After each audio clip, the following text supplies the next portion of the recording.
Joyce Patterson has just discovered that one of the 3 children she has been searching for 12 years is right in front of her. Michael O'Sullivan, injured at the festival infirmary, revealed that he and 2 other children have the same mysterious triangular mark. 12 years of searching have come to an end, but Joyce still doesn't know that Sophia and Michael have already met, already discovered the connection, and plan to look for David Henderson. The truth is about to explode in a way no one could predict. Joyce Patterson struggles to maintain professional composure while her emotional world completely collapses. "Nurse?" Michael asks again, worried about Joyce's sudden pallor. "Are you okay?" Joyce takes a deep breath. One of the children is here, but she needs to see the other 2 to be absolutely certain. "Michael," she says, trying to sound casual, "tell me more about these other children with the mark. Will you see them again? Do you know where they are?" "Yes, actually Sophia is waiting for me. We arranged to look for David Henderson together at 2 p.m. near his family's stand." Joyce's heart races. 2 p.m. at the Henderson stand. The 3 children, so we'll be together.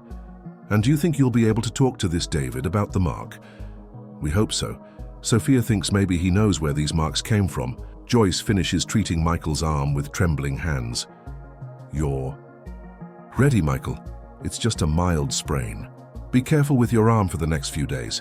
"Thank you, nurse." When Michael leaves the infirmary, Joyce is alone with her racing heart. She looks at the infirmary, then at her notebook, where she kept all the information about the triplets. For 12 years. "So be it," she whispers. 12 years of waiting. I can't miss this opportunity. Joyce takes her notebook and abandons the health post. She needs to see the 3 marks together to be absolutely certain. 2 p.m. Near the Henderson stand, Sophia Rodriguez nervously waits for Michael. Michael approaches with his bandaged arm. "Sophia, sorry for the delay. I had to go to the infirmary." "What happened?" "I fell off a ladder, but it wasn't serious. Shall we look for David?" Tone of expectation. They find David Henderson helping to pack products from the stand. "David," Sophia calls. "Can we talk to you for a minute?" David recognizes Sophia from the morning delivery. "Sure. What do you need?" "David," Sophia says hesitantly, "this will sound strange, but do you have a mark on your arm, 3 small dots forming a triangle?" David is surprised. "How do you know about that?" Michael and Sophia show their marks. "Because we have them too." David looks at the marks, then shows his own. "This is impossible. How can 3 people have identical marks?" "We hoped you would know where it came from," Michael says. David shakes his head. "My parents always said I was born with it." "What about you?" "The same," Sophia replies. "I've always had it, but never knew why." "This can't be a coincidence," Michael says, frustrated. "Excuse me," a female voice says behind them. The 3 turn and see Joyce Patterson approaching, holding a notebook. "Sorry to intrude, but I heard you talking about marks. May I see these marks of yours?" Michael recognizes her. "You're the nurse who took care of my arm." "Yes. Please, can you show me these marks?" The 3 show their forearms. Joyce sees the 3 triangular marks, exactly as she drew them in her notebook 12 years ago. Her hands begin to tremble. Joyce opens her notebook, revealing pages full of notes and drawings identical to the marks. "Before anything else, I need to ask something very important to all 3 of you." The young people look at her expectantly. "You are adopted, right?" "Yes." All 3 answer at the same time. They look at each other, startled by their unanimous response. The silence that follows is charged with a growing realization. Joyce looks at the 3 young people, frightened by their own answers, and knows the time has come to reveal a 12-year secret. "Do you want to know where these marks came from?" she asks, her voice choked. "Do you know?" Sophia asks hopefully. Joyce takes a deep breath. "I know because I was the one who made these marks on you. 12 years ago, when you were only a few days old." The 3 remain. They're in absolute silence, processing the words. You've known us since we were babies," David asks, incredulous. "You are siblings." Triplets who were born during the contamination crisis of 1960. Samuel, Sarah, and Simon were the original names. Sophia starts crying. "Siblings? We are siblings?" "Yes, dear ones. You 3 are siblings." Michael feels his legs weaken. But why were we separated? Joyce opens her notebook showing all the notes. During the crisis, you were transferred to Pine Valley for safety. In the confusion, you ended up being adopted by different families. I made these marks before the transfer so that one day you could be identified. And our mother, Sophia asks. Our biological mother, Margaret Collins, the school librarian. David's eyes widen. Margaret Collins, I know her. She was always kind to me. To me too, Michael adds. She always helped me at the library. Our mother was always close to us? Sophia asks, more tears flowing. She never stopped looking for you. 12 years she never gave up. The three siblings look at each other with a mixture of joy and confusion. But what now? David asks. How do we feel about this? Margaret is our mother, but we barely know her for real. And our adoptive families, Michael adds. They are our parents too. Sophia holds her siblings' hands. I'm happy we're siblings, but about Margaret, it's strange. She's our mother, but she's also a person we don't really know. That's normal, Joyce says gently. You don't need to know how to feel now. You can get to know her slowly if you want. Do you think she would like to meet us? David asks hesitantly. She has dreamed of this day for 12 years, Joyce replies. If you're enjoying this video, please click the like button so YouTube can share it with more people. And if you enjoy this type of video, please subscribe to our channel. After Joyce's revelation, the three siblings need time to process everything. They agree to meet in an hour while Joyce goes to get Margaret. I'll explain everything to Margaret and then you'll meet, Joyce says. David returns to the Henderson stand, still in shock. Eleanor immediately notices something is wrong. David, what happened? You look like you've seen a ghost. David takes a deep breath. Mom, Dad, I discovered something about my biological family. Robert and Eleanor stop what they're doing, paying full attention. I have siblings, triplets, Sophia Rodriguez and Michael O'Sullivan, and our biological mother is Margaret Collins. Eleanor drops what she was holding. What? David, this can't be true. It's true, Mum. The festival nurse explained everything to us. She was the one who made the marks on us when we were babies. Robert goes pale. And this, Margaret Collins, what does she want? She wants to meet us. Eleanor starts crying. No, David. You are our son. We raised you, loved you, at the Rodriguez stand. Carlos and Maria have the same reaction when Sophia tells them about the discovery. Dios mío, Maria exclaims. Sophia, mija, you are our daughter. This woman can't just appear and, Mom, she doesn't want to take me away from you, Sophia tries to explain. But she is my biological mother. Carlos gets furious. 12 years we raised you, and now, at the O'Sullivan family, Patrick and Catherine have the most intense reaction when Michael tells them everything. This is a lie. Catherine screams. Michael, you are our son. We won't give you to anyone. Mom, please, it's not like that. Where is this nurse? Patrick asks, determined.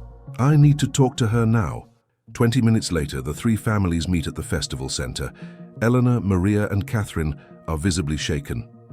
You too? Eleanor asks the other mothers. See, our Sophia said the same thing. Maria replies, crying. We need to talk to Joyce Patterson, Catherine demands. She's the only one who can clarify this. Robert Henderson takes the lead, and with Margaret Collins too. If she really is their biological mother, we need to talk to her. Everyone knows Margaret from the school library, Patrick adds. If this is true, let's look for them, together. Our families need to understand what's happening, Robert concludes. The three families march determinedly toward the school library tent, the central point where Margaret coordinates donations and where they know they'll find her with Joyce. They are united in protecting their children, but also confused and afraid of losing the children they raised with so much love. Joyce finds Margaret at the school library tent, specially set up for the festival, and serving as the central collection point for donations. Margaret voluntarily coordinates the organization of clothes and supplies that the community brought. "Margaret," Joyce approaches nervously, "I need to talk to you. It's very important." Margaret looks at Joyce, noticing the tension in her face. "Of course, Joyce, what happened?" Joyce takes a deep breath. It's about your children. The triplets." Margaret drops the box of clothes she was organizing. After Joyce explains everything, Margaret is in total shock, but also radiant with joy. "My babies. My children are alive and well," she cries. "Joyce, after 12 years. Margaret, there's something you need to know. The families who adopted them love them deeply. They won't want to lose them." "I don't want to take them from their families," Margaret responds quickly.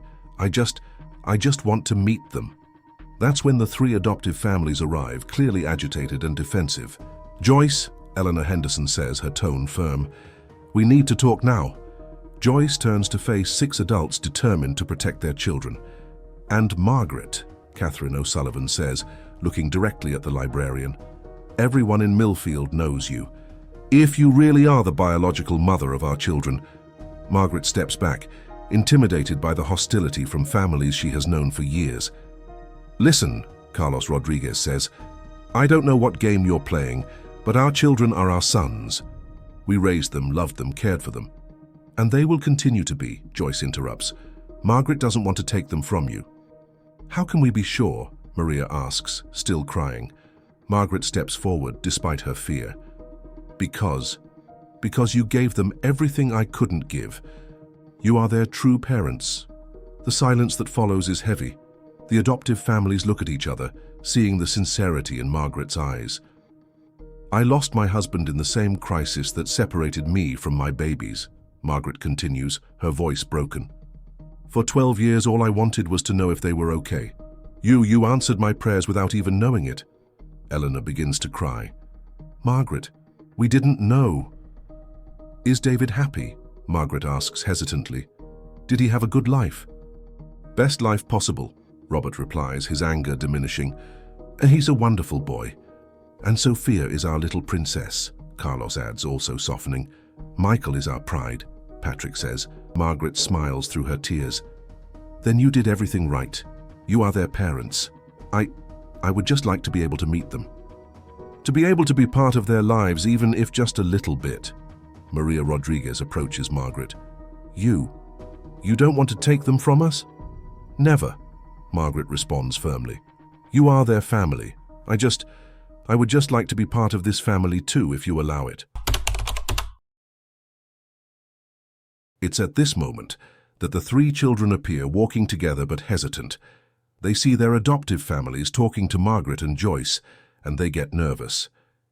David, Sophia, and Michael approach slowly, a mix of shame, fear, and expectation on their faces. You already met each other?" Sophia asks hesitantly. The adoptive mothers run to their children. Eleanor hugs David, Maria hugs Sophia, Catherine hugs Michael, all with tears in their eyes. "We won't lose you," Catherine whispers in Michael's ear. "Never, Mija," Maria says to Sophia. Margaret watches the scene from a distance, emotional but respectful. Joyce is beside her, also crying. David looks at Margaret over Eleanor's shoulder. "Margaret, you're really our mother."